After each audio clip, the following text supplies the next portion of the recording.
오늘은 기름 부으심이란 제목으로 은혜를 나누겠습니다. 세계적인 명지휘자인 이탈리아의 토스카니니 이분인데요. 이 토스카니니 명지휘자입니다. 좀 음악을 아시는 분들은 아마 좀 기억을 하실 텐데 이분은 본래 지휘자가 아니었어요. 본래 첼로를 연주했던 그러한 사람이었습니다. 첼로 연주가였어요. 그러나 그는 아주 심한 근시였다고 합니다. 눈이 이렇게 좋지 못해서 가까운 것을 보지 못하는 거예요.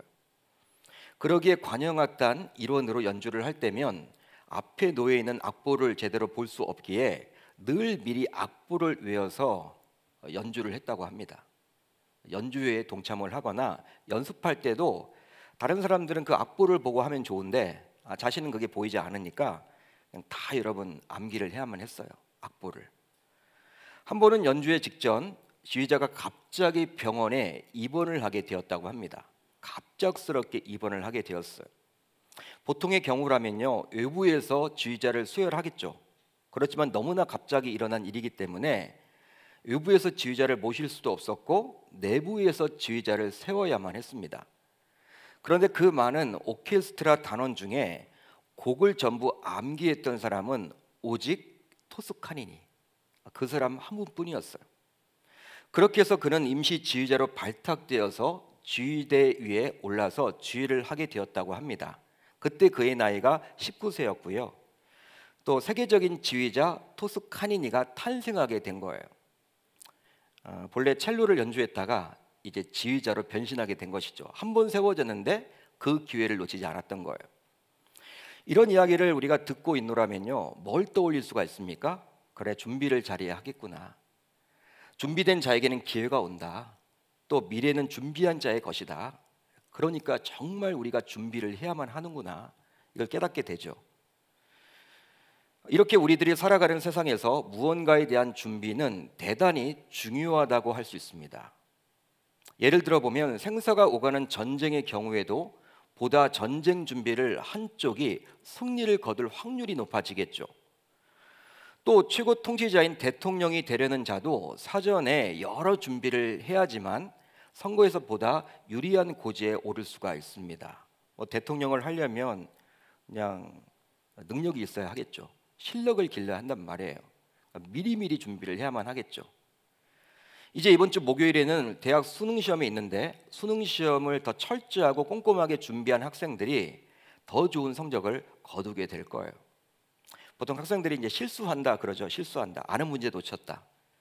정말 이 꼼꼼하게 준비를 잘한 학생들은요, 이 실수조차도 잘 하지 않죠. 이러다 보니 우리들은 무언가의 준비를 위해서 최선을 다하곤 합니다. 즉 준비를 위해서 물질을 사용하고 시간을 사용하곤 해요. 이 준비를 하려고 몸부림을 치죠. 세상 일만 그런 것이 아니라 심지어는 교회에서 하게 되는 여러 사역도 사전에 준비를 하곤 합니다. 사전에 여러 가지 준비를 하죠. 목회자인 저 자신도 무엇을 하든지 준비는 반드시 필요하다라고 여겨요. 교회 사역이라고 해서 대충 해서는 안 되고요. 그리고 열심만 가지고 해서는 안 되고 열의만 있어서 되는 게 아니고 미리미리 준비를 하면 좋겠다. 저는 그런 마음을 가지고 있습니다. 그렇다면 하나님께서 일꾼으로 부르신 우리들은 무엇을 가장 우선적으로 준비하면 좋을까요? 저와 여러분들은 하나님의 일꾼들입니다. 하나님께서 우리들을 구원시켜 주신 목적이 있겠죠. 바로 일꾼으로 삼기 위해서 저와 여러분들을 구원하셨는데, 그러게 저와 여러분들은 하나님의 일꾼으로서 이제 준비를 해야만 한단 말이에요. 그럼 무엇을 준비하면 좋을까요? 특별히 지난주에 이어서 오늘도 중직자 선출을 위한 공동의회가 속회되기에 이번에 중직자로 선출된 일꾼들과 이미 세워진 일꾼들, 그리고 구원받은 하나님의 자녀이기에 하나님의 일꾼으로서 살아가야 할 모든 성도라면 이 질문에 대한 답을 할 수 있어야 하는 것이죠. 그러니까 우리가 하나님의 자녀로서, 하나님의 일꾼으로서 이제 무엇을 준비하면 좋을까? 구원받은 자로서 우리는 무엇을 준비하면 좋은 것인가? 이것에 대한 답을 가지고 있어야만 한다는 거예요. 오늘은 그 부분을 한번 살펴보려고 합니다. 오늘 우리가 읽었던 10장 1절로 9절을 보게 되면요, 이제 사울이 기름 부음을 받게 돼요. 사무엘을 통해서 기름 부음을 받게 되는데 사무엘은 사울에게 기름 부음을 받고 난 다음에 세 가지 경험을 할 것이다라고 이야기를 합니다. 방금 전에 우리가 살펴봤어요. 읽어봤습니다. 그 읽었을 때 세 가지 사건을 이제 사울이 만나게 될 텐데 과연 그 사건을 통해서 하나님이 무엇을 말씀하시고자 하는가? 기름 부음과 그 세 가지 사건은 과연 무슨 연관이 있는 것인가? 기름 부은 하나님의 일꾼들은 어떻게 살아가야만 할 것인가? 오늘 말씀을 통해서 한번 답을 얻어봤으면 좋겠습니다. 10장 1절을 보세요. 1절을 보면 이렇게 기록이 되어 있죠. 우리 같이 읽습니다. 시작. 이에 사무엘이 기름병을 가져다가 사울의 머리에 붓고 입맞추며 이르되 여호와께서 내게 기름을 부으사 그의 기업의 지도자로 삼지 아니하셨느냐. 여호와께서 내게 기름을 부으사. 사울이라는 인물이 기름을 이렇게 부음받습니다. 이 구절을 보면 사무엘이 사울에게 기름을 부었죠. 그런데 하나님께서 사울에게 기름을 부었다라고 사무엘은 지금 사울에게 이야기를 하고 있어요. 따라서 사람이 기름을 부으나 그 기름을 붓는 주체는 사람이 아니라 바로 여호와 하나님이십니다. 구약 시대에는 제사장과 선지자와 왕을 세울 때 보통 기름을 부었는데요. 바로 그 기름을 부음으로 하나님께서 친히 세우고자 했음을 보여주고자 한 것이죠. 여러분, 왕직, 왕 중요한 직책입니다. 제사장 중요하죠. 선지자 중요합니다. 왕, 제사장, 선지자는요, 그래서 하나님이 기름 부어 세웠다라는 거예요. 한편 사무엘은 하나님을 대신하여 사울의 머리에 기름을 부었는데요, 이렇게 미리 머리에 기름을 붓는 것은 당장 왕이 되는 것은 아니지만 장차 이스라엘의 왕이 될 것이라고 사울에게 약속을 해주고 있는 거예요. 실제로 사울이 왕이 되기 위해서는 백성들이 제비를 뽑아야만 하는 절차를 거쳐야만 했고 또 그 이후에 백성들의 승인을 얻어야만 했습니다. 따라서 이런 기름 부음이 없이 백성들의 제비 뽑기와 승인, 즉 환호성만으로 왕으로 세워진다면 사울이 어떤 마음을 가질까요? 야, 백성들이 나로 하여금 왕으로 세워줬구나, 백성들이 나를 뽑아줬구나, 그런 생각을 할 거 아니에요. 기름 부음이 전혀 없다면. 그러게 하나님은 이것을 알고 있었기에 기름 붓는 그 행동을 통해서, 행위를 통해서 백성들이 세우는 것이 아니라 이스라엘의 왕은 누가 세워야 한다? 바로 여호와 내가 세우는 것이다. 그것을 지금 보여주는 거예요. 보통 우리들은요, 기름 부음은 나와는 상관없는 일로 여기곤 합니다. 목사님이나 기름 부은 하나님의 종이지 나는 평신도인데 내가 무슨 기름 붓는 것과 상관이 있나, 이렇게 여길 거예요. 대부분 그렇게 생각을 하십니다. 목사 안수를 받을 때 목사님들은 그래도 특별하니까 뭔가 하나님의 부르심이 있기 때문에 목회자가 되었으니까 기름 부음이 있는 것이지, 나 같은 평신도는 무슨 기름 부음 아닐 거야, 그렇게 생각을 한다라는 것이죠. 그렇지만 여러분들 모두 그런 눈에 보이는 애식적인 애전적인 기름 부음은 아니더라도 이미 기름 부음을 모두 받았습니다. 할렐루야, 할렐루야. 바로 성령의 기름 부음을 받았죠. 여러분들은 성령의 기름 부음을 이미 받았다라는 거예요. 즉 신자로서 예수 그리스도의 십자가의 죽음과 그 부활이 자신의 사건으로 이렇게 인정이 되고 믿어지고 받아들이게 되면요, 이제 성령 하나님이 내 안에 내주하게 돼요. 그러면서 나는 하나님의 자녀로서 신분이 바뀌어지게 됩니다. 그 하나님의 자녀로서 구원받게 되는 것이죠. 그러니까 2000년 전에 일어났던 그 사건, 예수 그리스도의 십자가의 죽음과 그 부활이 나와 관계가 있다, 나를 위해서 십자가에 달려 죽으셨다, 이게 믿어지는 순간 내 마음속에 성령 하나님이 내주하기 시작해요. 그분과 동행하며 살아갑니다.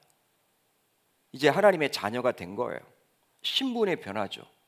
세상을 쫓아갔던 우리들이었지만 이제는 하나님의 자녀로서 하나님만을 바라보고 살아가도록 성령 하나님이 우리를 붙잡아 주십니다.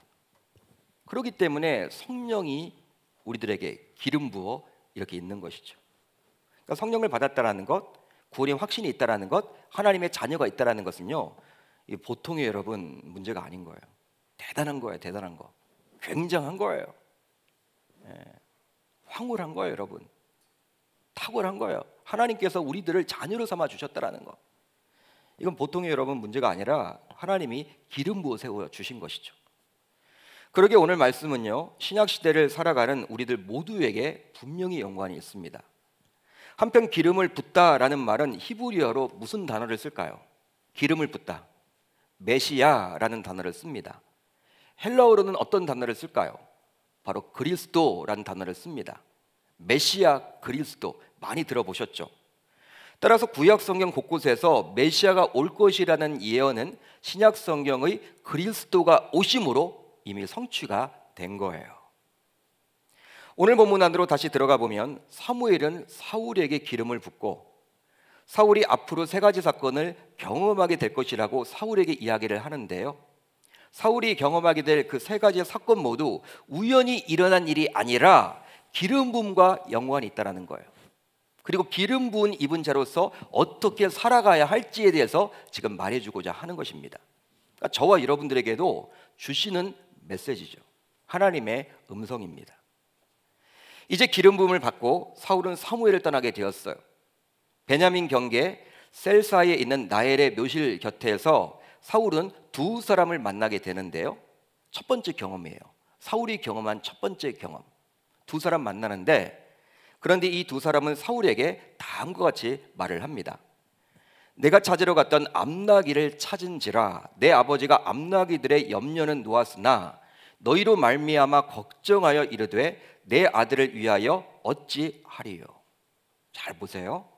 내가 찾으러 갔던 암나기들을 어떻게 됐다? 찾은지라. 두 사람이 사울에게 이야기를 합니다. 본래 사울은 아버지의 암나기들을 찾기 위해서 아비의 집을 떠났죠. 즉 어떤 의미에서 암나기들을 찾는 것이 그의 삶의 목표라고 할 수 있습니다. 장기적인 목표가 있고 장기적인 목표가 있잖아요. 단기적인 목표, 중기적인 목표, 장기적인 목표가 있다면 어떤 의미에서 이 암나기 찾는 것이 사울에게 있어서는 이 단기적인 목표였을 거예요. 삶의 목적이었을 거예요. 그 아비의 암나기들을 찾아서 아비의 마음을 조금이나마 시원케 하고 평안을 드리려고 한 목적이었겠죠. 그런데 이제 하나님의 종으로 기름 부음을 받은 사울은 그 문제로 더 이상 걱정할 필요가 없다라고 두 사람이 지금 사울에게 말해주고 있는 거예요. 쉽게 말하면 이제 하나님의 자녀요, 하나님의 백성으로 기름 부음을 받았기에 자신이 지금까지 해왔던 염려, 걱정, 근심, 그 원인으로부터 자유해야 한다는 것이죠. 그 자신이 걱정했던, 염려했던 그 원인이 바로 무엇이었습니까? 암나귀를 잃어버린 거잖아요.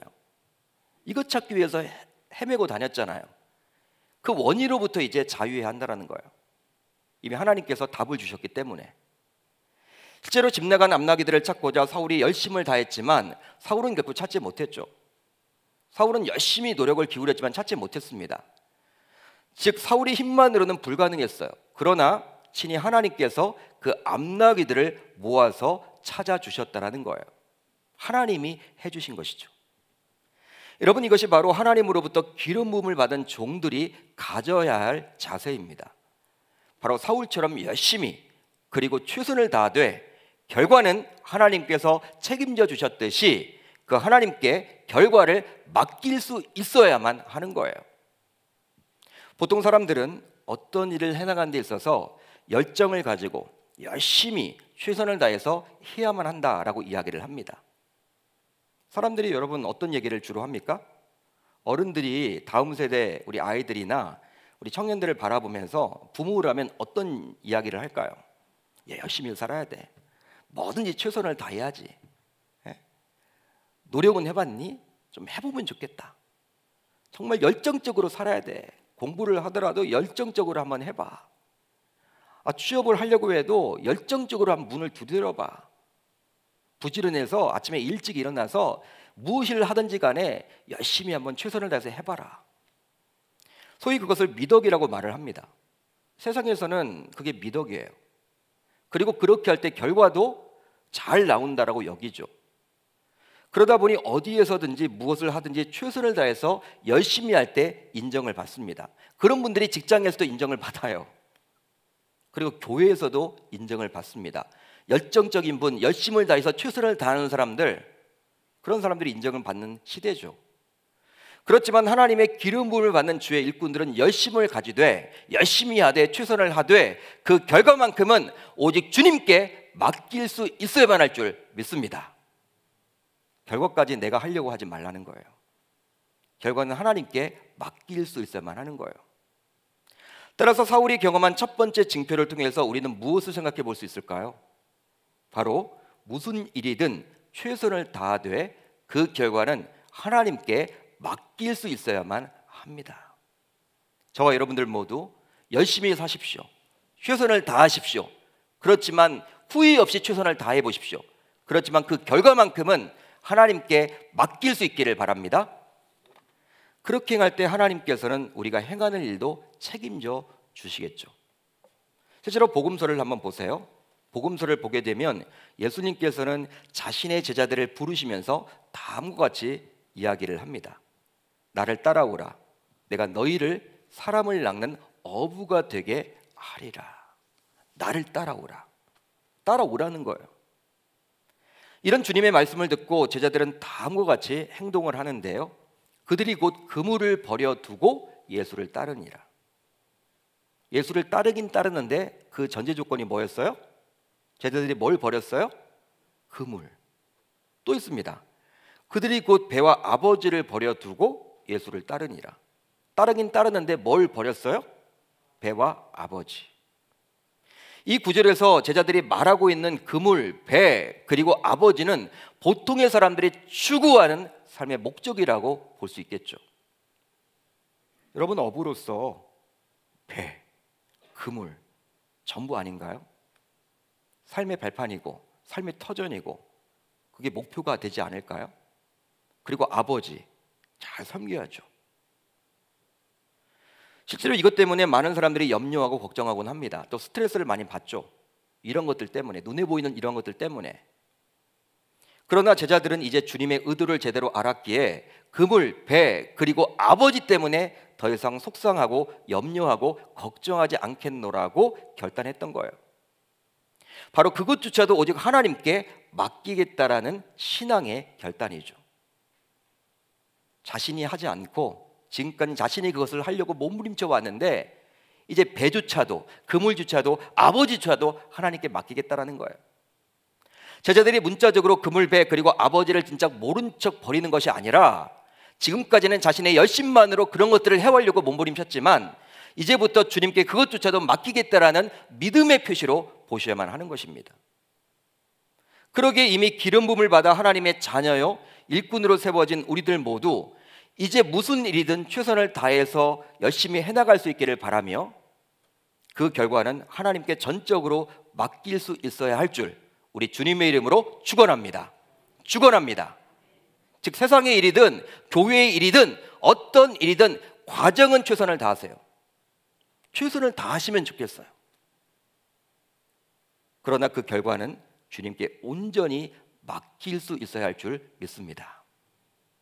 이제 사울이 경험한 두 번째 징표, 바로 오늘 본문 3절로 4절에 나와요.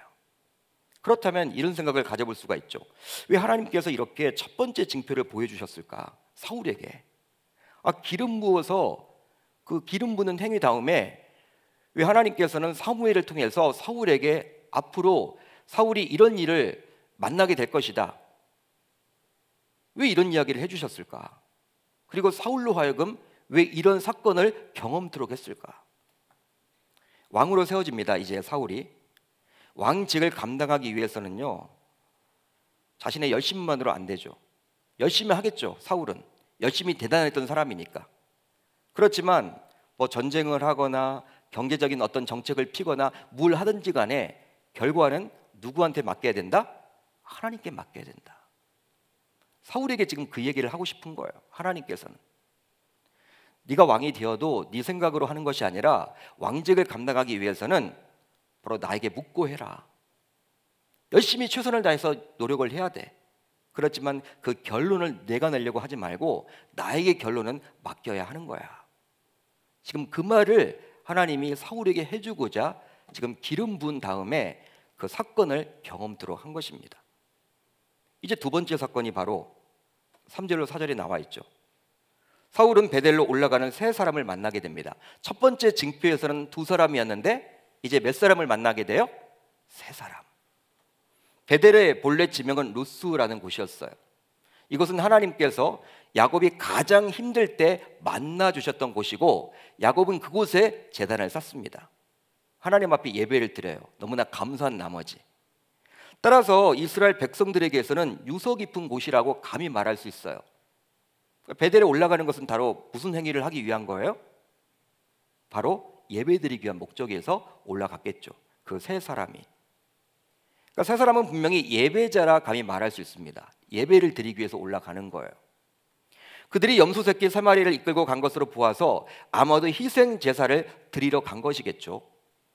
그런데 그 세 사람은 사울에게 다음과 같이 행동을 합니다. 우리 한번 같이 읽습니다. 시작. 그들이 내게 문안하고 떡 2덩이를 주겠고 너는 그의 손에서 받으리라. 아멘. 그들은 사울에게 떡 2덩이를 주게 될 텐데요. 떡 2덩이. 그런데 문제는 이 떡이 보통의 떡이 아니라는 거예요. 보통의 떡이 아닙니다. 바로 예배자들이 희생 제사를 드리러 가면서 가지고 간 떡이기 때문에 진설병이었어요. 진설병. 실제로 이 진설병은 기름 부음을 받은 제사장과 왕만이 드실 수가 있는 거예요. 먹을 수가 있습니다. 일반 백성들은요, 이 진설병 함부로 먹지 못해요. 하나님께서 기름 부어 세우신 제사장과 왕만이 먹을 수 있죠. 사무엘상 21장 이하를 보세요. 다윗이 사울 왕을 피해서 도망 다니다가 높당에서 제사장 아히멜렉으로부터 이 진설병을 받아서 먹게 돼요. 이제 도망 다니니까 이제 사울이 다윗으로부터, 이제 다윗이 사울로부터 도망을 다니다 보니까 배가 고팠어요. 그러다 보니까 제사장인 아히멜렉이 그냥 진설병을 주니까 그걸 먹었어요. 비록 이 사건 우연히 일치로 볼 수도 있겠죠. 배고프니까 당연히 먹을 수 있지 않냐. 그렇지만 그게 아니라는 거예요. 사울 왕으로부터 쫓김을 당하고 있는 다윗을 하나님께서 이스라엘의 왕으로 세우겠다라는 의지의 표현이죠. 왕이 되기 때문에 이제 먹을 수 있다는 거예요. 준 거예요. 먹도록 한 거예요. 따라서 오늘 본문에 나오는 사울도 3명의 예배자를 통해서 이 진설병을 받게 되었다라는 것을 통해서 하나님께서 그를 왕으로 세우고자 기름을 친히 부어 주셨음을 보여주는 것이죠. 그러기에 기름 부음을 받은 하나님의 자녀로서 하나님의 일꾼들인 저와 여러분들은 하나님께서 자녀로 삼아 주셨고 일꾼으로 세워 주셨음을 반드시 기억해야 할 줄 믿습니다.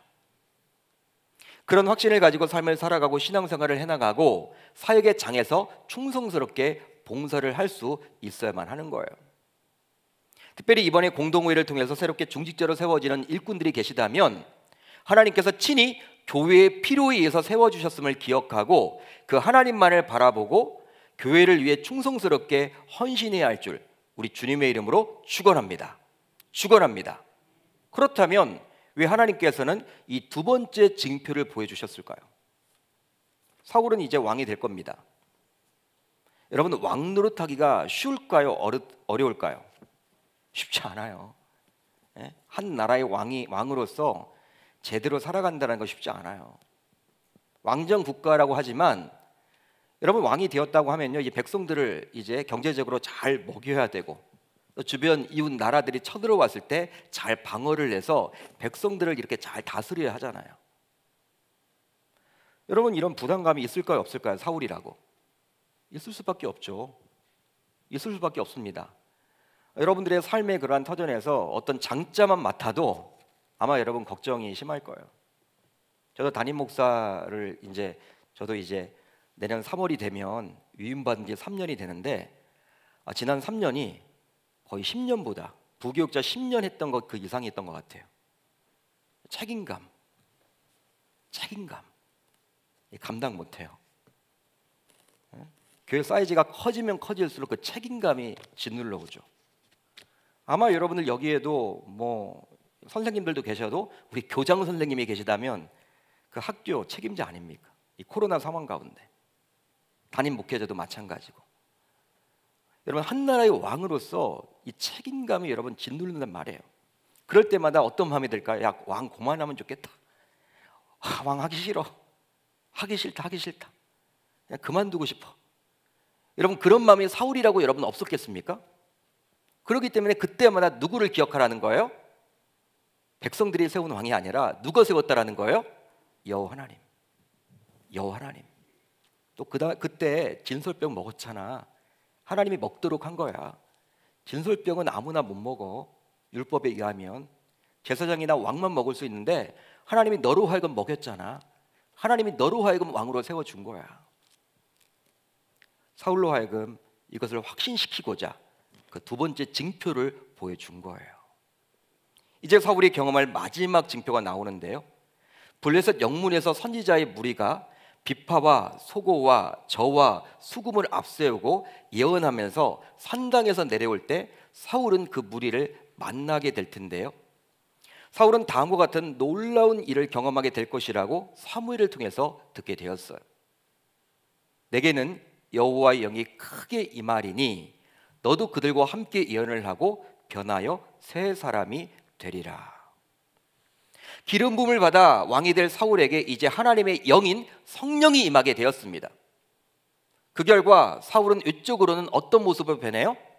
예언을 하게 되었어요. 사울이 예언을 하게 되었어요. 내적으로는 어떤 변화가 있습니까? 마음이 변하여 새롭게 되어 왕으로서 사명을 가지고 살아갈 존재, 즉 새 사람이 된 거예요. 사울은 본래 영적인 사람이 아니었습니다. 영적인 사람이 아니었어요. 육적인 사람의 대명사가 바로 이 사울입니다. 하나님이 기왕 세웠으니까 성령을 주신 거예요. 성령의 기름 부음을 주신 거예요. 그렇게 하자 놀랍게도 예언도 하게 되었고 새 사람이 되어서 왕의 직 열심히 할 수 있도록 그 마음도 준 것이죠. 실제로 하나님의 영인 성령이 임하게 되는 것은 하나님의 기름 부음을 받은 주의 자녀들에게 있어 가장 중요한 준비라고 할 수 있을까요? 그래서인지는 몰라도 사무엘상 10장을 쭉 읽어보세요. 우리가 오늘 시간 관계상 9절까지만 읽었지만 쭉 10절 이하를 읽어보시게 되시면 사무엘이 사울에게 말했던 첫 번째 징표와 두 번째 징표는요 9절 한 절을 통해서 다 이루어졌다, 그날 안에 다 이루어졌다라고 표현되어 있지만 이 세 번째 징표는요 성령이 임하게 된 이 징표는 다음의 구절을 통해서 만나볼 수가 있어요. 직접 이 사울이 경험한 사건을 기록해 줍니다. 그 내용이 바로 10장 10절이에요. 같이 읽어봅니다. 시작. 그들이 산에 이를 때 선지자의 무리가 그를 영접하고 하나님의 영이 사울에게 크게 임함으로 그가 그들 중에서 예언을 하니. 그렇다면 왜 하나님께서 기름을 부어서 세우시는 일꾼들은 성령이 임한 자여야만 할까요? 여러분 궁금하지 않습니까? 하나님께서 기름을 부어서 세우시는 일꾼들은 왜 성령이 임한 자여야 할까요? 바로 하나님의 일이라 할 수 있는 교회 사역은 자신의 전문적인 지식과 경험만으로 해서는 결코 아니 되기 때문이죠. 실제로 교회에는 다양한 전문가들이 존재합니다. 우리 교회만 하더라도 직업군이 얼마나 다양한지 몰라요. 직업군이 다양해요. 한 분야에서 한 20년 정도 이상 꾸준히 하게 되면요 전문가가 된다고 하잖아요. 우리 교회도요 전문가예요. 전문가. 다들 전문가들이 있는 거예요. 근데 분명한 것은 교회 사역에도 이런 성도들의 전문성이 필요할 때가 있습니다. 뭐 교회 건축을 뭐 하거나 뭐 시스템을 바꾸거나 할 때는요 필요하죠. 그 성도들의 전문성이 요구될 때가 있어요. 그러나 우리가 놓쳐서는 아니 되는 것이 있으니 바로 그런 전문성만으로 교회가 운영되어서는 결코 안 된다라는 거예요. 왜냐하면 교회의 주인은 저와 여러분들이 아니라 오직 하나님이시기 때문입니다. 할렐루야. 그러기에 그분의 능력인 성령으로 운영되어야 하는 것이 바로 교회예요. 실제 교회는 세상과 달리 꼭 상식과 예상대로만 운영되는 것이 아닙니다. 세상에 나아가서 1 더하기 1 답을 말해봐라 라고 이야기하면 뭐라고 대답을 할까요? 세상에서는 1 더하기 1 뭡니까 여러분? 2죠. 근데 교회에서는 3이 될 수도 있고요 5가 될 수도 있고요 마이너스가 될 수도 있어요. 어떤 분들은요 교회가 상식이 안 통한다, 상식만으로 운영되는 것이 교회가 아니라는 거예요. 물론 상식도 따라야죠. 지킬 건 지켜야 하죠. 그렇지만 하나님의 개입이 있기 때문에 우리 여러분 이성적인 머리를 가지고 하나님을 어떻게 온전히 다 이해를 한단 말입니까? 그러게 교회 사역을 아무리 열심히 해도 세상의 전문적인 지식과 상식 그리고 세상의 마인드로만 교회 사역을 하게 되면 주님이 원하는 방식이 아닐 수도 있는 거예요. 여러분, 오늘 본문에 나오는 사울이라는 인물 얼마나 열심히 특심이었습니까? 한번 생각을 해보세요. 오늘 본문에 나와 있는 이 사울이라는 인물은요, 열심히 특심이었던 사람이에요. 열심만 하는 사울을 따라갈 자가 과연 몇이나 되겠습니까? 아버지 잃어버린 암나귀를 찾기 위해서 온갖 노력을 기울였잖아요. 즉 시간을 들이고 물질을 들이고 수고하는 모습이 성경에 곳곳에 나옵니다. 그건 우리가 살펴봤잖아요, 여러분. 그렇지만 세상의 왕이 아니라 하나님의 선민인 이스라엘의 왕이란 주기는 이런 열심과 수고로만 감당할 수 없다라는 거예요. 그걸 지금 보여주고자 성령을 받도록 합니다. 하나님은 사울에게 이것을 가르쳐주고자 기름을 부으시면서 성령을 꼭 받아야 한다, 성령을 꼭 받아야 해, 그 말을 지금 해주고 있는 거예요. 바로 그 성령의 능력이 임할 때 제대로 왕의 역할을 감당할 수 있기 때문입니다. 따라서 하나님의 자녀로서 구원받은 우리들은 우선 교회 사역을 맹목적으로 열심히 하기보다는 하나님의 영이는 성령이 내 안에서 바르게 작동되고 있는지를 순간순간 점검할 수 있어야만 해요. 그렇지 않으면 교회 사역의 기쁨보다는 일로서 다가오기에 부담이 커지고, 이런 부담감이 쌓이게 되면 연말만 되면 그냥 일을 안 하고 싶어 하죠. 사역을 내려놓고 싶어 하는 거예요. 그저 반복되는 것이 바로 저와 여러분들의 모습 아닌가요? 그렇다고 해서 부담감 때문에 교회 사역을 그만두게 되면 마냥 행복할까요? 여러분 어떻게 생각하십니까? 지금은 너무 부담이 되기 때문에 내일 1년 정도 좀 쉬고 싶다. 이 코로나가 오니까 예배가 무너지고 우리의 영성이 다 무너지다 보니까 사역을 다 안 하겠다는 분들이 많아. 예년보다 더 많은 것 같아요. 그렇지만 여러분, 정말 부담이 되어서 안 한다고 하면요, 마냥 행복할까요? 명분은 그 시간을 오히려 예배와 말씀과 기도에 더 투자를 하겠다고 하지만 그게 되지 않는다라는 거예요. 제가 목회를 하면서 여러 성도들을 봤을 때 그렇게 내려놓으신 분들 다음에 여러분 예배 자리에 나와 있느냐? 그렇지도 않아요. 섬기면서 봉사하면서 사역하면서 어쩔 수 없이 나올 때도 있지만 말씀 하나라도 더 들을 수가 있고, 또 교회 공동체에 더 깊이 들어가서 하다 보면 믿음의 성장이 일어나는 경우들을 우리가 종종 많이 보지 않습니까? 따라서 사역을 하면서 부담감이 생긴다고 해서 그냥 그만두셔는 안 돼요. 그렇게 된 원인을 발견하여 그 부담감을 몰아내려고 몸부림을 쳐야만 하는 것이죠. 실제로 하나님께서 부어주신 성령의 능력으로 교회 사역을 감당해온 분들은 오랜 기간 동안 여러 사역을 해왔지만 기쁨과 감사함으로 더 잘 섬기려고 합니다. 이전 교회에서 제가 한 집사님, 지금도 기억이 남아요. 나이가 높으세요. 연말이 돼서 이제 안부 전화를 드리면요, 자기 사역하지 말라고 하는 줄 알았다고, 더 하고 싶은데. 그런 분도 있어요, 여러분. 그분은 수십 년 동안 해왔어요. 근데 우리가 객관적으로 보기에는 그분은 사역을 못할 뿐이야. 애도 봐야 되고 또 건강도 좋지 못하고.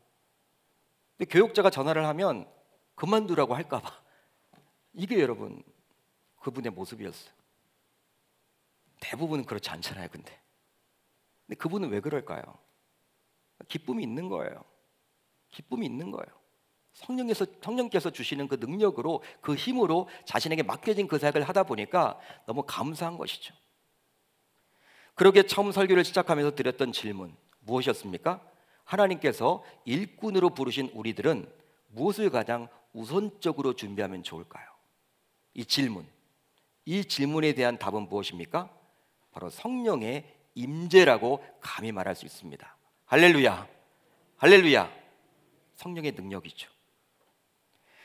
즉 성령의 기름 부음을 받은 자로서 항상 성령 충만하여 성령의 임재 속에서 자신에게 맡겨진 여러 사역들을 감당해 나갈 수 있어야만 합니다. 사울은 열심히 특심이었잖아요. 왕 노릇도 아마 열심히 했을 거예요. 그 열심만으로 안 된다는 거예요. 내가 너를 세웠기 때문에 나의 능력을 가지고 해야지 네 생각으로, 네 마음으로 열정을 가지고 해서는 안 된다는 거예요. 그것을 보여주고자 이 세 번째 징표를 지금 보여주고 있는 것이죠. 따라서 저와 여러분들 모두 이미 기름 부음을 받은 자들입니다. 저만 기름 부음을 받은 것이 아니라 여러분들 이 자리에 있는 모든 분들, 또 영성으로 예배를 드리는 모든 분들도 기름 부음을 받은 하나님의 종들이에요. 하나님의 영인 성령의 능력으로 새 사람이 되십시오. 그리고 주님께서 맡겨주신 그 사명을 잘 감당해 나아가겠노라고 이 시간 결단하고 돌아갈 수 있기를 우리 주님의 이름으로 축원합니다. 축원합니다.